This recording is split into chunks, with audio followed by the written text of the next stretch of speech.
बिस्मिल्लाहिर्रहमानिर्रहीम, अस्सलाम वालेकुम। आज के लेक्चर में हम एक्सक्रीशन इन एनिमल्स को डिस्कस करेंगे। एक्सक्रीशन एक ऐसा प्रोसेस है जिसके अंदर जितने भी वेस्ट मटेरियल्स होते हैं हमारी बॉडी के अंदर वो हमारी बॉडी से रिमूव होते हैं।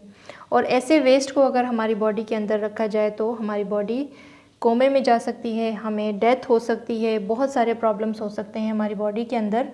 इस वजह से इन वेस्ट को हमारी बॉडी से रिमूव करना ज़रूरी है। एक्सक्रीशन एक ऐसा प्रोसेस है जिसके अंदर रिमूवल ऑफ मेटाबॉलिक वेस्ट होगा। मेटाबॉलिक वेस्ट भी आप कह सकते हैं, आप केमिकल वेस्ट भी कह सकते हैं, आप टॉक्सिक सब्सटेंसेस भी कह सकते हैं, आप अनवांटेड वेस्ट भी कह सकते हैं। ऐसे वेस्ट जो हमारी बॉडी से रिमूव हो जाएं by metabolic process. Metabolic process के ज़रिए जो हमारी बॉडी से वेस्ट रिमूव होते हैं, ऐसे प्रोसेस को हम एक्सक्रीशन कहते हैं।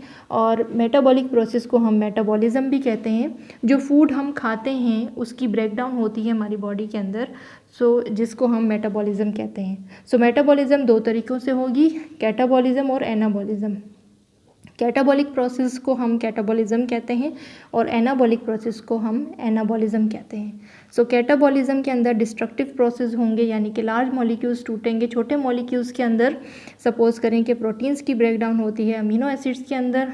और इसी तरह एनाबॉलिज्म के अंदर कंस्ट्रक्टिव प्रोसेस हो रहा होता है, यानी कि छोटे मॉलिक्यूल्स आपस में मिलते हैं, लार्ज मॉलिक्यूल्स बनते हैं। हमारी बॉडी के अंदर इन दोनों तरीक़ों से प्रोसेस हो रहे होते हैं, फंक्शंस परफॉर्म हो रहे होते हैं। मेटाबॉलिक नतीजे में हमारी बॉडी के अंदर वेस्ट भी बनते हैं जिसको हम मेटाबॉलिक वेस्ट कहते हैं, या फिर आप केमिकल वेस्ट भी कह सकते हैं, टॉक्सिक वेस्ट भी कह सकते हैं। ऐसे वेस्ट जो हमारी बॉडी से जनरेट होते हैं वो 4 तरह के होते हैं। सपोज़ करें हमारे लंग्स के ज़रिए जो वेस्ट प्रोड्यूस होगा वो कार्बन डाइऑक्साइड होगा, जो हमारी बॉडी के अंदर इनकी एक्यूमुलेशन अगर हो जाए तो हमारी बॉडी के अंदर जो है वो बहुत ज़्यादा नुकसान हो सकता है। कार्बन डाइऑक्साइड एक टॉक्सिक है हमारी बॉडी के लिए, ये रिमूव करना ज़रूरी है।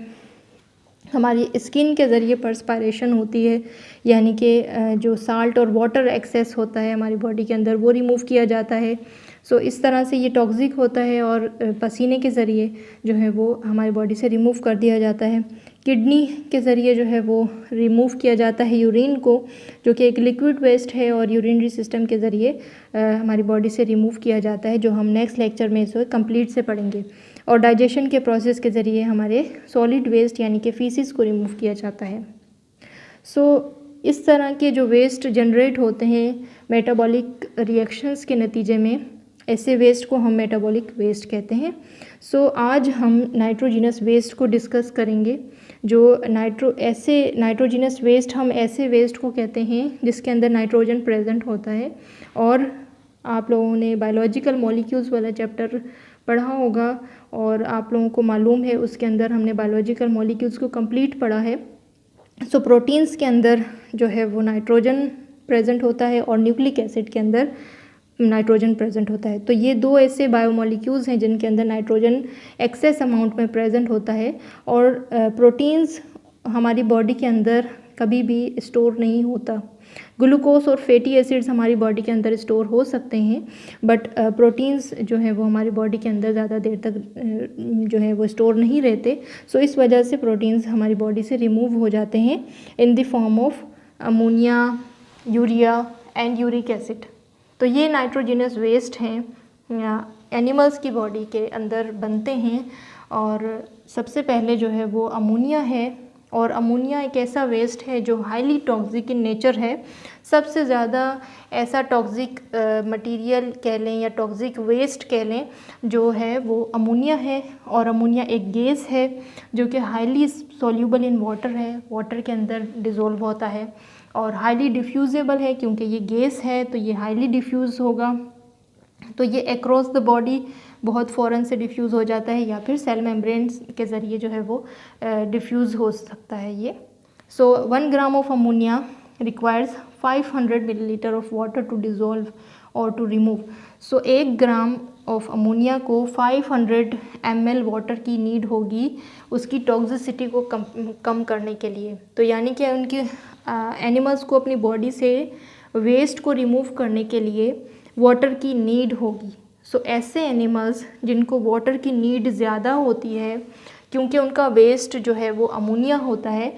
सो ऐसे एनिमल्स एक्वेटिक एनिमल्स होते हैं। और एक्वेटिक एनिमल्स डायरेक्ट कांटेक्ट में होते हैं वाटर से। सो इसी वजह से जो है वो उनको वाटर की ज़्यादा से ज़्यादा नीड होती है और ज़्यादा से ज़्यादा वाटर की जो है वो रिमूवल होती है अमोनिया के ज़रिए।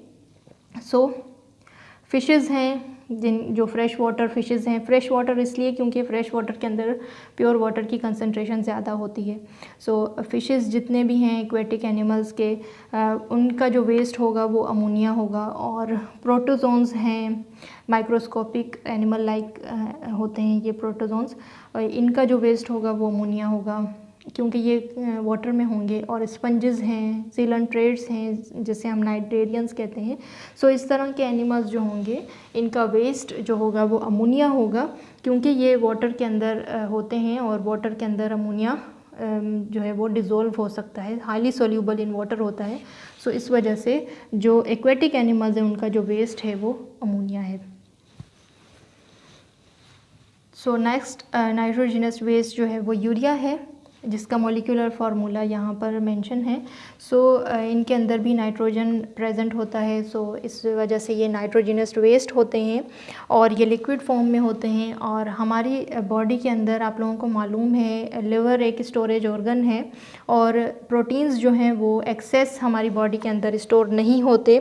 ग्लूकोज और फैटी एसिड्स जो हैं वो स्टोर हो जाते हैं जबकि प्रोटीन्स हमारी बॉडी के अंदर स्टोर नहीं होते। और प्रोटीन्स का स्टोर होना ज़रूरी नहीं है क्योंकि प्रोटीन्स का स्टोर होना जो है वो हमारी बॉडी के अंदर अमोनिया की जो है वो एक्यूमुलेशन को बढ़ा देता है। इसी वजह से इसे हमें अपनी बॉडी से रिमूव करना ज़रूरी है। सो लिवर के अंदर डीअमीनेशन का प्रोसेस होता है, प्रोटीन्स की ब्रेकडाउन होती है अमीनो एसिड्स के अंदर और अमीनो एसिड्स जो हैं वो अमीनो एसिड्स का ये फार्मूला है और अमीनो एसिड के अंदर से अमाइनो ग्रुप और हाइड्रोजन रिएक्ट करके अमोनिया गैस बनाते हैं और इस अमोनिया को हमारी बॉडी से रिमूव करना ज़रूरी है। सो ये वेस्ट बनता है और ये वेस्ट जो है वो हमारे लिवर के अंदर यूरिया साइकिल के अंदर इंटर होता है और कार्बन डाइऑक्साइड के साथ रिएक्ट करता है। और कार्बन डाइऑक्साइड वेस्ट जो है वो हमारा रेस्पिरेशन के ज़रिए आते हैं ये कार्बन डाइऑक्साइड और ये दोनों जो वेस्ट हैं वो आपस में यूरिया साइकिल के अंदर यूरिन बनाते हैं और ये यूरिन हमारे ब्लड में शामिल हो जाता है हमारे लिवर से होता हुआ और ब्लड में शामिल होने के बाद ये किडनीज़ के पास जाएंगे और किडनीज़ जो है वो इससे हमारे यूरिनरी सिस्टम से यूरिया को रिमूव कर देते हैं। सो इस तरह के प्रोसेस को हम नेक्स्ट लेक्चर में किडनी के बारे में डिस्कस करेंगे तो आप लोगों को क्लियर हो जाएगा। सो यूरिया जो है वो लेस टॉक्सिक है अमोनिया से और क्योंकि इनके अंदर जो है वो हाईली डिफ्यूजिबल नहीं है और ये वाटर के अंदर लेस सॉल्यूबल हैं और ये लिक्विड हैं और ये लाख गुना टाइम जो है वो लेस टॉक्सिक हैं अमोनिया से क्योंकि ये टेरेस्ट्रियल एनिमल्स के अंदर प्रेजेंट होते हैं और ये लेस सॉल्यूबल हैं वाटर के अंदर, लेस डिफ्यूजेबल हैं और 1 ग्राम ऑफ यूरिया को जस्ट 50 ml ऑफ वाटर की नीड होगी अपने टॉक्सिसिटी को रिमूव करने के लिए। तो हमें हमारी बॉडी को जस्ट 50 सपोज कर लें कि 1 ग्राम ऑफ यूरिया को रिलीज़ करने के लिए जस्ट 50 ml वाटर की ज़रूरत होगी। तो हमें ज़्यादा से ज़्यादा वाटर की ज़रूरत नहीं होगी यूरिया को रिमूव करने के लिए।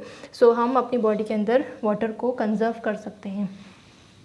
सो टेरेस्ट्रियल एनिमल्स जितने भी होंगे, मैमल्स हैं, मैमल्स के अंदर ह्यूमंस हैं और एम्फीबियंस हैं और ये जो हैं वो यूरिया जो है वो इनका टॉक्सिक वेस्ट है, नाइट्रोजनस वेस्ट जिसे हम कहते हैं।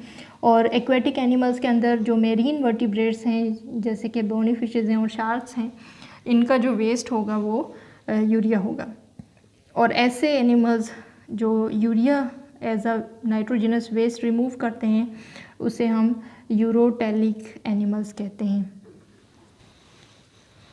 थर्ड नाइट्रोजनस वेस्ट जो है वो यूरिक एसिड है जिसके अंदर नाइट्रोजन प्रेजेंट होता है। इनका मॉलिक्यूलर फार्मूला है जिनके अंदर नाइट्रोजन प्रेजेंट है और ये लेस टॉक्सिक होते हैं यूरिया से क्योंकि ये लो सोल्यूबिलिटी होती है इनकी वाटर के अंदर और ये कोलॉइडल फॉर्म में होते हैं, यानी कि इनकी वाटर के अंदर डिज़ोल्व नहीं होते ये, इसलिए ये कोलॉइडल फॉर्म बनाते हैं, यानी कि इनके पार्टिकल्स फ्रीली मूव कर रहे होते हैं वाटर के अंदर, तो अनडिज़ोल्वेबल होते हैं ये। सॉलिड पैलेट्स की फॉर्म में इनका वेस्ट जनरेट होता है, जिसे हम थिक पेस्ट कहते हैं। सो इनका जो लिक्विड वेस्ट है और इनका जो सॉलिड वेस्ट है, दोनों एक ही क्लोकल ओपनिंग से रिमूव होता है, यानी कि इनके अंदर यूरिनरी सिस्टम प्रेजेंट नहीं होता। तो जस्ट इनका एक ही वेस्ट होता है, जिसे हम यूरिक एसिड कहते हैं। सो 1 ग्राम ऑफ यूरिक एसिड को जस्ट 1 मिलीलीटर ऑफ वाटर की रिक्वायरमेंट होगी बॉडी से रिमूव करने के लिए। तो इनको कम से कम वाटर की ज़रूरत होती है, और ये कम से कम वाटर अपनी बॉडी के अंदर जो है वो स्टोर करते हैं, क्योंकि इनको वाटर की नीड नहीं होती, इनकी बॉडी के अंदर टॉक्सिसिटी इतनी नहीं होती। सो टेरेस्ट्रियल एनिमल्स जितने भी हैं, जैसे कि बर्ड्स, रेप्टाइल्स हैं, इंसेक्ट्स हैं, ये सब के सब जो हैं वो अपना वेस्ट यूरिक एसिड की फॉर्म में रिमूव करते हैं अपनी बॉडी से, जिसे हम यूरिकोटैलिक एनिमल्स कहते हैं। सो होपफुली कि आपको ये 3 नाइट्रोजनियस वेस्ट समझ में आ गए होंगे। अमोनिया है जो कि हाईली टॉक्सिक है, और उसके बाद यूरिया है जो ह्यूमंस के अंदर बनते हैं, और उसके अलावा बाकी टेरेस्ट्रियल एनिमल्स हैं तो उनके अंदर यूरिया वेस्ट प्रोड्यूस होता है, और लास्ट में यूरिक एसिड जो मोस्टली बर्ड्स और रेप्टाइल्स वगैरह में वेस्ट जनरेट होता है। सो इस तरह के जो नाइट्रोजनस वेस्ट होते हैं ये एक्सक्रीटरी मटेरियल हम इनको कहते हैं, या एक्सक्रीशन के ज़रिए ये रिमूव आउट होते हैं। सो एक्सक्रीशन के अंदर जो है वो बेसिकली हम नाइट्रोजनस वेस्ट के बारे में डिस्कस करते हैं। होपफुली कि आपको ये लेक्चर समझ में आ गया होगा, और नेक्स्ट लेक्चर्स में हम किडनी के बारे में डिस्कस करेंगे।